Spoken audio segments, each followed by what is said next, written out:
The number one food to remove fat from your liver. In the past, a fatty liver was mostly caused by alcohol, but nowadays it's caused by something different. We're talking about a problem that can extend beyond the liver. Issues would be like type 2 diabetes, obesity, high blood pressure, and this leads me to the biggest confusion of this disorder. The medical profession is very careful not to give you the cause-effect relationship. Instead, they talk about the risk factors. They list all these things like obesity and diabetes and high blood pressure. And if you have these, you're at risk for getting this fatty liver issue. This is why they're even changing the name from non-alcoholic fatty liver disease to something called MASH. Metabolic dysfunction-associated steatohepatitis. Now, what does that mean? That's basically a fatty liver with inflammation. They really kind of keep things disconnected. I mean, it's obvious to me what's causing it, but for the average person, it's all kind of general, kind of confusing. So basically, they're going to focus in on the smoke detector without really looking at the fire behind it. And that way we can treat each individual risk factor with a different medication. Now, I want to show you a clip of another way that they hide the real cause. Check this out. Most of the population has had excess nutrition day after day after day, and that's what ends up causing damage to the liver and many other organs. I mean, that just sounds funny as a cause for a fatty liver. You're chronically eating too much nutrition. I mean, if I just told you right now, you know you're suffering from chronic overnutrition, you might kind of ask me, what the heck are you talking about? Overnutrition is too much sugar, too much starch or refined carbohydrates, or too many seed oils. They're not nutritious because they don't have any nutrients. You cannot live on those foods forever without getting sick. I'm talking about the breads, pasta, cereal, crackers, biscuits, waffles, pancakes. Especially the industrial sugars like the high fructose corn syrup really hammers the liver hardcore. Anytime you eat glucose, all of your cells can metabolize it, but not fructose. If we look up this disease online, it'll tell you that rarely are you going to really experience any symptom other than fatigue, sometimes right upper quadrant discomfort, which, by the way, I had for over a decade. Cognitive problems, you're going to notice like your skin is a little bit yellow, your feet getting hot or itchy. You're definitely going to notice a gut. You have just too much fat in your liver that's spilling off into and around your organs. If you read a little bit lower on the page when it talks about the fatty liver, there's something really interesting. In the section of diet, it will talk about what potentially causes a fatty liver. And they mention red meat, organ meats, liver, and eggs causing a fatty liver. If you look up those studies, they are all observational studies. So in other words, they give you a food questionnaire and they say, remember what you ate in the last year, and they don't pay attention to these other variables like, if you're eating red meat or eggs, did you eat French fries with that? Are you eating sugar with that? Are you smoking? Are you drinking alcohol with that?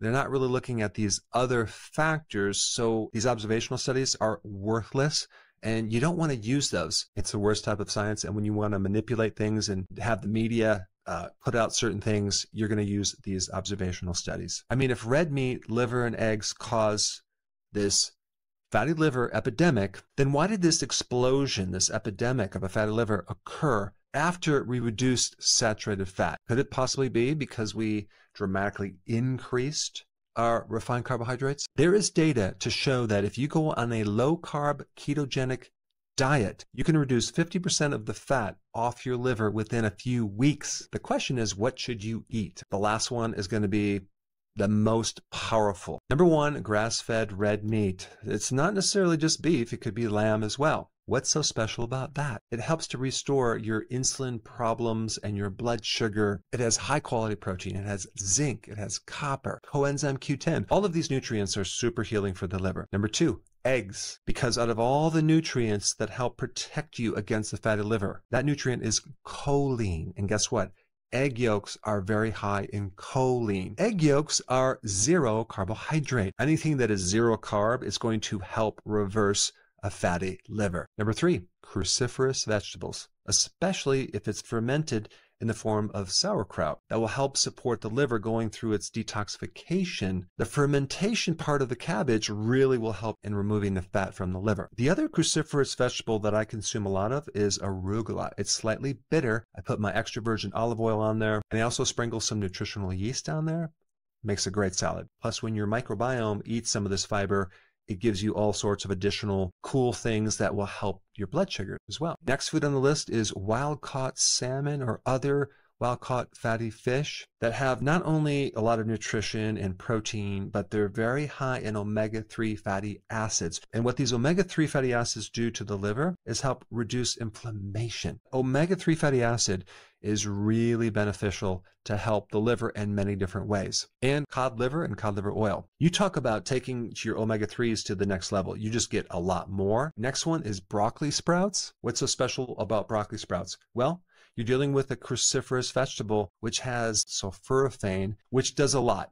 It's anti-cancer, but it's very good to detoxify the liver and decrease A1C, which will help your blood sugar. I would take the broccoli sprouts and put them on your arugula salad. Let's get to the best food that you can eat for your liver. And this is going to be very surprising because it's the exact thing that they tell you not to eat for a fatty liver. Grass-fed liver. Beef liver or lamb liver has the most choline. We get this low-carb, high choline, high nutrient dense with most of the trace minerals like zinc, selenium. These are all really important in reducing fat and inflammation off the liver. Now, of course, if we cook that liver with the onions, garlic, with our arugula salad, with broccoli sprouts, maybe with a little sauerkraut, with an egg on top of that, now you have the best meal for your liver. Thanks so much for watching, and I will see you in the next video.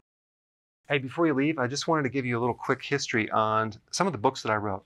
This was one of the first books. It's called Dr. Berg Body Shapes. It was my attempt at writing about body types. What was very interesting about this book is I actually did all the images myself. Don't ask me why. They look actually not quite as professional as some of the images that I have in the new book. But anyway, this is my first attempt right here called Dr. Berg's Body Shape Diets.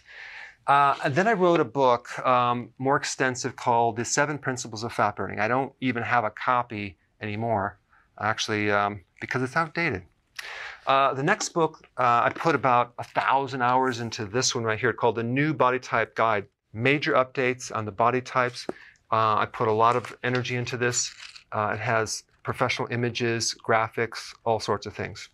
Now, the problem with this book is it doesn't really describe what this is really about. Body types are only a small portion of what's in this book. And that's why I changed the name to the Healthy Keto Plan, okay? If you happen to have this book, you don't really need this book because there's only very, very minor updates. But if you don't have this, you need to get this one right here. This book goes into every single detail that you would ever want to know about. It goes into the 7 principles of fat burning. It goes into hormones, the body types, the basic keto plan. It goes into intermittent fasting. I talk about the 10 fat burning triggers and blockers and fat burning strategies with a lot of details in every single chapter. I go into body issues that interfere with losing weight. There's very few people that just have a weight problem. They have a lot of body issues, whether it's sleeping problems, stress problems, inflammation, menopause. I cover that extensively in this book. Then I talk about how to get rid of stress, and I show you a technique.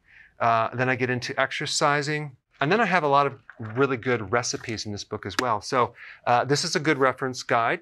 On my website, if you get this book, you get this one free. It's called Healthy Keto and Intermittent Fasting.